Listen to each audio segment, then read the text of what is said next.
Donc je vais laisser la place à Ouais, Guillaume pour sa présentation donc sur NPRSat. ouais. Elle est déjà lancée normalement. Voilà, et tac tac, je te la lance. Ok, c'est parti. Bonjour à tous. Je vais vous parler de NPRV7. Donc c'est voilà du Amnet sur QO100, donc de la transmission IP sur le satellite, le transpondeur satellite géostationnaire QO100. Vous pouvez aller voir mon site f4hdk.free.fr si vous voulez voir plus d'informations. Je commence par me présenter très rapidement. Donc je suis Guillaume F4HDK. Moi je suis radioamateur depuis 2012 et dans mes loisirs je fais surtout bidouille, développement hardware et software, électronique, hein, hardware et puis software. Je vous présente très rapidement deux projets que j'ai fait avant NPR-V7. Donc à gauche c'est A2Z Computer, c'est un ordinateur un tout petit fait à base de FPGA avec une solution 100% custom développée par mes soins. Donc CPU custom avec un jeu d'instruction custom, compilateur custom, etc. À droite, donc c'est plus en rapport avec le monde radio amateur, c'est NPR 70. Donc c'est le New Packet Radio sur bande radio amateur 70 cm, 430 MHz. L'objectif c'est de faire de l'accès terrestre, hein, on n'est pas sur du satellite là, donc accès terrestre IP pour Amnet en mode dernier kilomètre avec des débits de l'ordre de 100 kilobits par seconde. Voilà. Donc maintenant parlons du projet New Packet Radio sur VSAT, NPR VSAT. Donc, et c'est évidemment le portage du précédent projet NPR 70, mais cette fois-ci sur VSAT, donc satellite géostationnaire, donc sur QO100 wideband. Donc j'en profite pour remercier le AMSAT EDL de nous offrir quand même ce jouet qui est QO100, qui est quand même assez génial, voilà. Donc déjà, sur le nom, ça n'est pas du packet radio, donc ça n'est pas de la X25 comme on le fait, comme le packet radio. Le protocole NPR New Packet Radio, c'est bien, ça transporte bien de l'IP Internet Protocol en natif. IPv4, voilà. L'objectif c'est de donner l'accès à Amnet via le satellite géostationnaire QO100 à plusieurs utilisateurs, plusieurs dizaines d'utilisateurs simultanément. Tout ça a des débits de bas débit, hein, c'est de l'ordre de 10 à 100 kilobits par seconde. Donc c'est un peu comme vous aviez sur Internet dans les années 90. La solution, ça se base sur du SDR évidemment, et le projet est 100% open source. Voilà, donc l'objectif c'est de faire un réseau de données à l'échelle de la planète. Je trouverais le concept assez sympa quand même. Pour faire une station NPRV-SAT, donc il va vous falloir une partie matérielle et une partie logicielle. Partie matérielle, donc on commence avec un PC. Le logiciel fonctionne sous Windows ou sous Linux. Il vous faut un SDR full duplex, impérativement full duplex puisqu'il faut faire la réception et l'émission en même temps. La solution fonctionne bien avec le ADAN Pluto, ça marchote avec quelques limitations avec le LIM-SDR Mini. Et pour la partie voilà, chaîne radiofréquence, donc vraiment le reste de la station, donc je rappelle que c'est sur QO100 wideband, donc là, le transpondeur qui est d'habitude utilisé pour de la DATV. Donc il vous faut quand même une station assez costaud, une parabole assez grande de 1 mètre ou plus, et un ampli de 2,4 GHz assez costaud de 40 watts ou plus. Côté logiciel, donc j'ai développé un logiciel custom open source. Il fonctionne sous Windows ou sous Linux.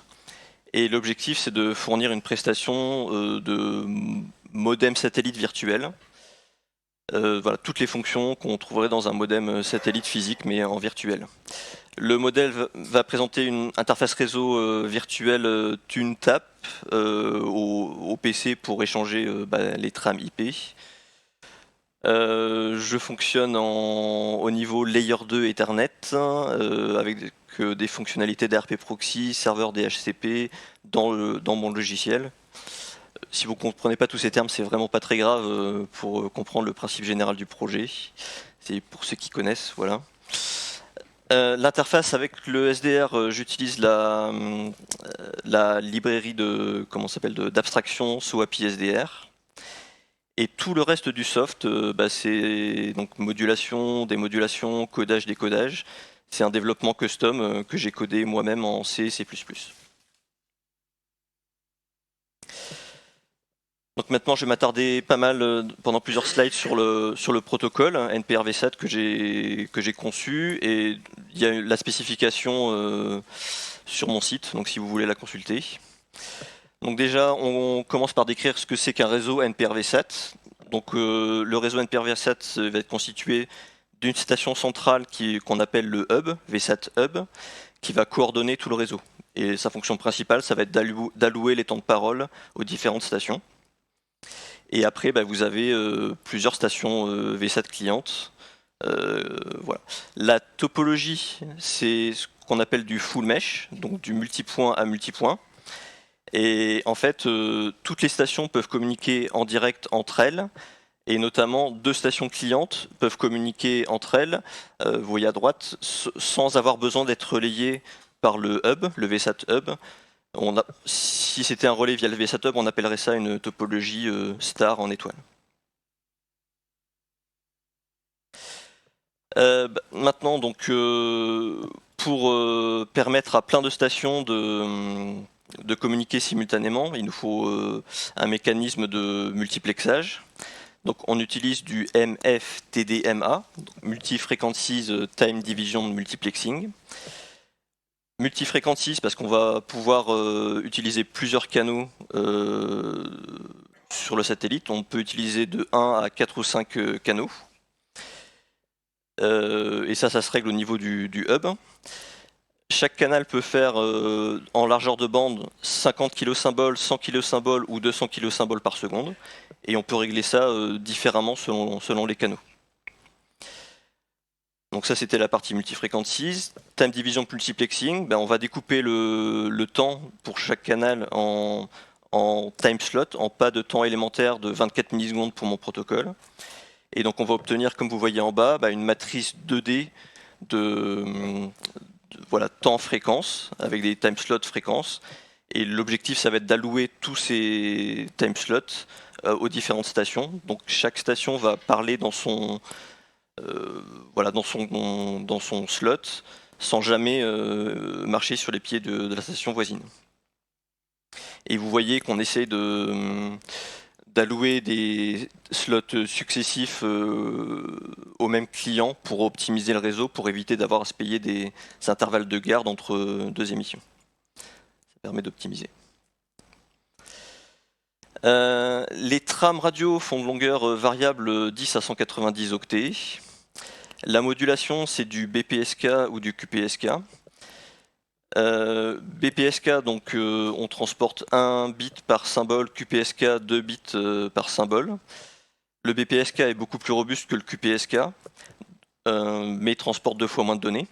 Donc pour tout ce qui a besoin d'être extrêmement robuste, donc, qui est vital en gros pour la maintenance du réseau, on va transporter tout ça en BPSK. Donc les en-têtes de trame, toute la partie signalisation et notamment les consignes d'allocation des temps de parole depuis le hub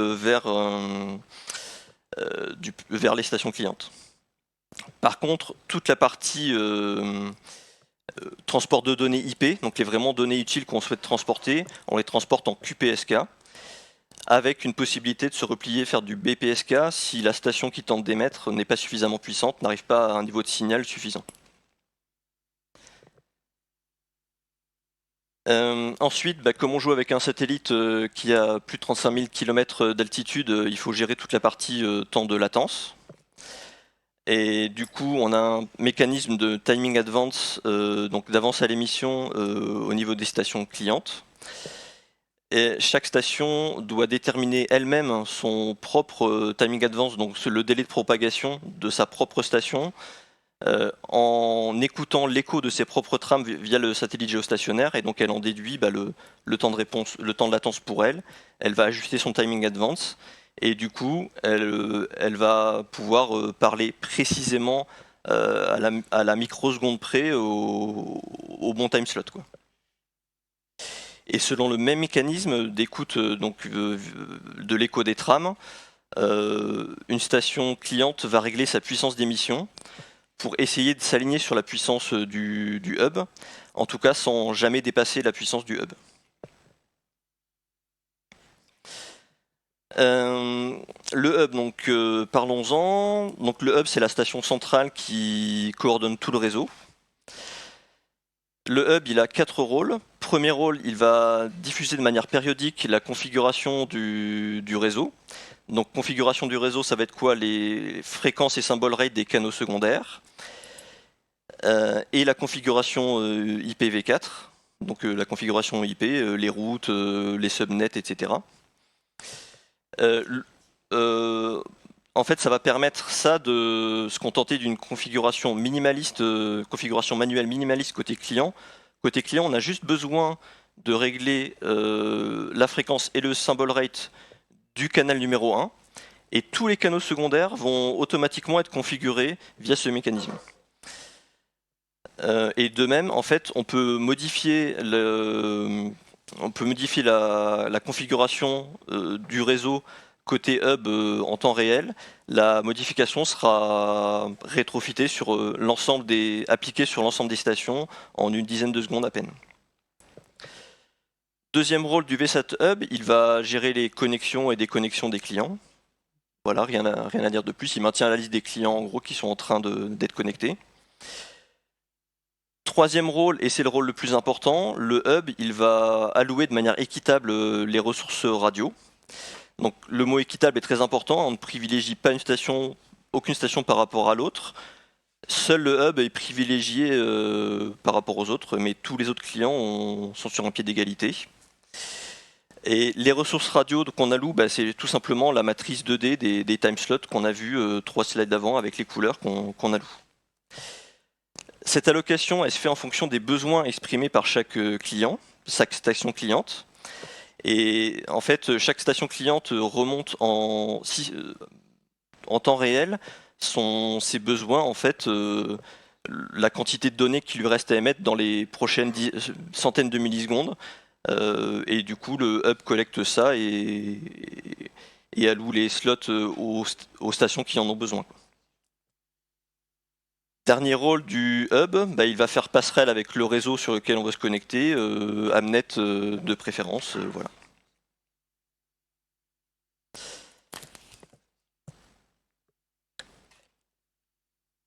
Ensuite, le logiciel, donc utilisation du logiciel que j'ai développé. Donc, pour l'instant, la partie interface machine, elle est très basique, mais c'est utilisable, c'est pragmatique. La partie configuration, on fait ça avec juste un fichier texte. Le fichier texte, il contient une dizaine de paramètres, comme l'indicatif de la station, la fréquence du canal numéro 1, le gain maxi au niveau du SDR qu'on veut régler pour éviter de cramer son ampli 2,4 GHz. Voilà, ce fichier, on peut le modifier en temps réel. La modification sera prise en compte en temps réel par le logiciel. Si on veut tester un réglage, il n'y a pas besoin de redémarrer le logiciel. En plus de cette dizaine de paramètres qu'on voit là, il y a beaucoup de, je crois une trentaine de paramètres additionnels qui servent à du debug, de la mise au point, voilà, qui sont pas indispensables pour une utilisation basique, mais qui peuvent être utiles pour faire de la mise au point. En retour, donc on affiche, je sais pas si je peux balader ma souris, oui. Donc on affiche l'état dans une fenêtre de terminal tout simplement.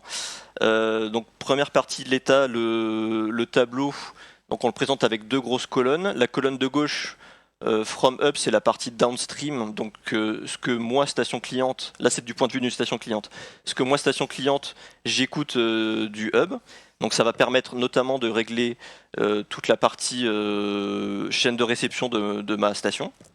Et à droite, c'est la partie From Me, donc la partie upstream, c'est les caractéristiques de ce que j'émets moi, station cliente, et de l'écho de mes émissions via le transpondeur QO100. Donc on affiche plein d'informations utiles, le gain du SDR qui varie en émission et en réception en temps réel, hein, puisqu'il y a un mécanisme d'ajustement automatique. Le timing advance dont on a parlé, donc la mesure du timing advance se précise à la microseconde. Et très très important, les error rates, ça c'est très utile pour débugger, régler sa station. Donc séparer encore une fois entre downstream et upstream. Et vous voyez qu'on sépare même entre BPSK et QPSK, donc on a bien 4 colonnes au total. En dessous, vous voyez l'état du modem, donc état connected, voilà, connecté, en attente de connexion ou déconnecté avec la cause de la déconnexion. Et tout en bas, on a un paragraphe que j'appelle fou, qui est la liste des clients actuellement, des stations, pas que clients mais hub aussi, des stations connectées actuellement au réseau NPR-VSAT avec leur indicatif et leurs adresses IP. Vous voyez qu'on utilise des adresses IP en 4468, donc des adresses IP Amnet. De manière optionnelle, vous pouvez afficher pour du debug voilà, des diagrammes de l'œil à gauche. Donc on a séparation, diagramme de l'œil I, Q et puis la diagonale BPSK. Et à droite, la constellation IQ, voilà, nuage de points, constellation IQ, ce qui va permettre de débugger, mettre au point, débugger, c'est très utile. Maintenant, je vais vous faire une démonstration, c'est une vidéo de 2 minutes, je vous explique juste ce qu'on voit. Donc, en haut à gauche, c'est évidemment la fenêtre d'état qu'on a vue. En haut à droite, c'est le WebSDR du BATC, partie wideband. Donc vous reconnaissez là le beacon 1,5 mégas symbole. Et juste à droite, c'est mon émission NPR-VSAT. Et là, dans ce cas, c'est une émission sur une largeur de bande 100 kg symbole avec un seul canal dans lequel 2 stations vont parler. Donc il y aura un hub et un client. En bas à gauche, c'est une fenêtre terminale dans laquelle je vais faire des pings. Et en bas à droite, c'est donc la constellation IQ dans laquelle vous verrez alternativement du BPSK, donc 2 nuages de points en diagonale, ou du QPSK, donc 4 nuages de points.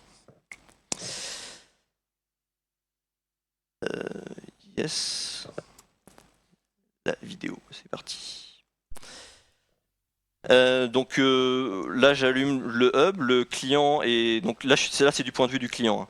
Le client pour l'instant écoute le hub, il attend de recevoir tous les paramètres du hub avant de tenter de se connecter. Et vous voyez il est not connected, il est en attente de connexion. Vous voyez en bas à droite là ça alterne entre BPSK et QPSK. Donc le client vient de se connecter, il est à l'état connecté. Je fais des pings en bas à gauche, donc on voit des temps de latence de l'ordre de 1 à 1,5 secondes, hein, donc c'est des temps de latence grands, mais ça s'explique à la fois par le double trajet qu'on doit faire vers le satellite géostationnaire, mais aussi par le fait que c'est du très bas débit, on est de l'ordre de 30 kilobits par seconde. Voilà, là je montre navigation sur des sites web très très légers hébergés sur Amnet.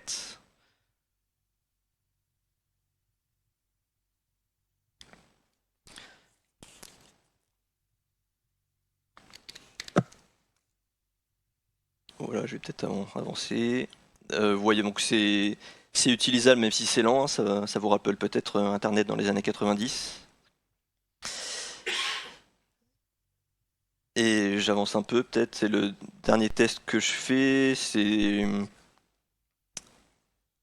télécharger un fichier de 100 kilooctets. Donc c'est pas très ambitieux, mais c'est pour vous montrer que ça fonctionne. Donc on télécharge avec un débit de 3,8 kilobytes seconde, donc ça fait à peu près 30 kilobits par seconde. Donc encore une fois, c'est pas fou, mais c'est fiable, utilisable. Voilà. Et le téléchargement va jusqu'au bout sans difficulté.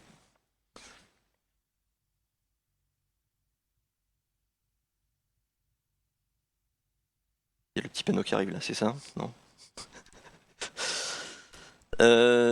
Alors, c'est bon, vous voyez? Ouais, c'est bon. Donc, voyant tout ça, quels usages sont possibles? J'ai envie de dire à vous d'inventer les utilisations qui vont avec, hein. On peut imaginer toute application nécessitant des communications IP, voilà, et se contentant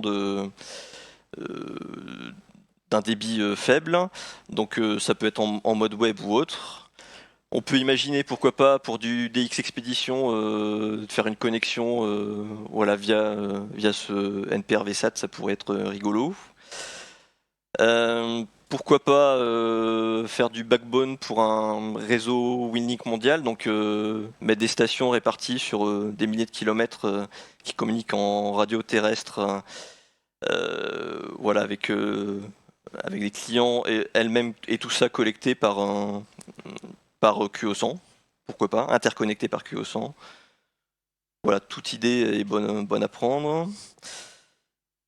Je regarde la montre. Ça, je passe, j'ai pas le temps. L'état d'avancement du projet, alors, donc oui, vous avez vu là, donc le logiciel il est utilisable pour bêta test, donc n'hésitez pas si vous êtes intéressé pour faire des tests, hein, à me demander. Moi, je serais ravi de faire des tests avec voilà, des gens qui sont intéressés.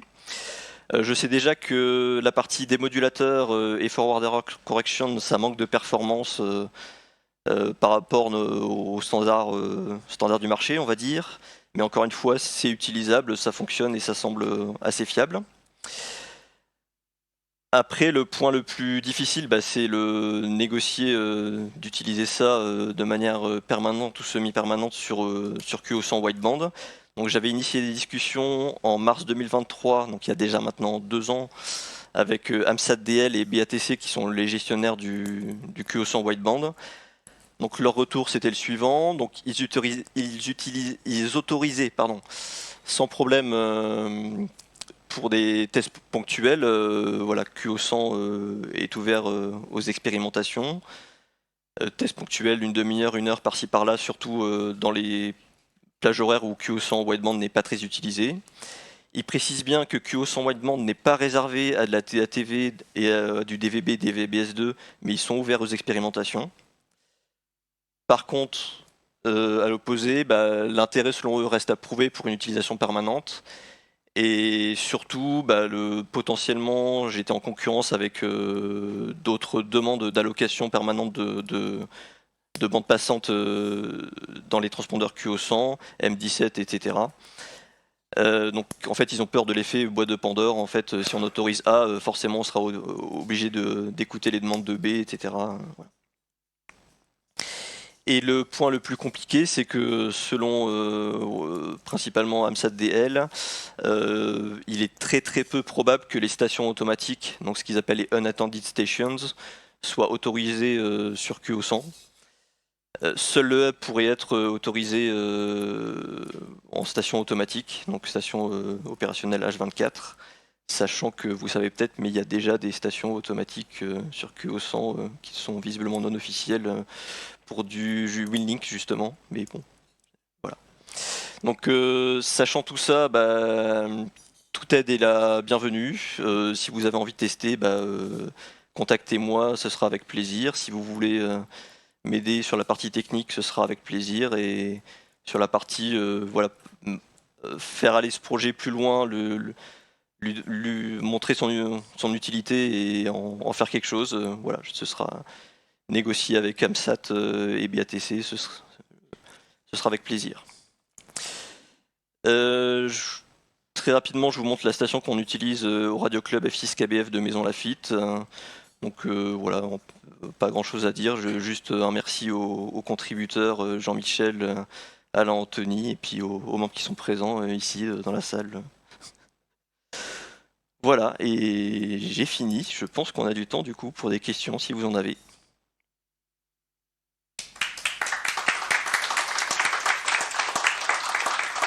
Il y a un micro là, je sais pas.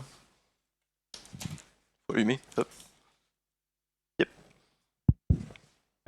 Merci, c'est très intéressant. Une remarque et une question. On en a rapidement parlé hier, mais Ouais. à IMT Atlantique, il y a une formation dans laquelle en fait on fait un projet de construction de station QO100 et ça pourrait être un test qu'on pourrait essayer d'expérimenter en mai prochain. Donc à voir si c'est faisable. Complètement, ouais. Et la question, c'était par rapport justement aux contraintes d'utilisation de la bande permanente ou semi-permanente. Est-ce que c'est possible d'adapter en fait le protocole de sorte à activer en fait seulement en cas de besoin l'émission ou enfin le hub ou... C'est pas prévu comme ça, mais pourquoi pas. Enfin, on peut envisager des évolutions. En tout cas, moi, ce que j'imaginais plutôt et ce que j'avais commencé à négocier, même si c'est pas allé très loin, donc c'est négocier des plages horaires. On pourrait faire des plages horaires, voilà, 1-2 heures par jour, mais faire un mécanisme qui active à distance serait, je pense ça, le hub, pourquoi pas. Je pense que techniquement, ce serait faisable. Pardon ? Oui, voilà, c'est ça. C'est ça. Proposition, c'était de activer, c'est ça, depuis une station cliente, le hub. C'est ça.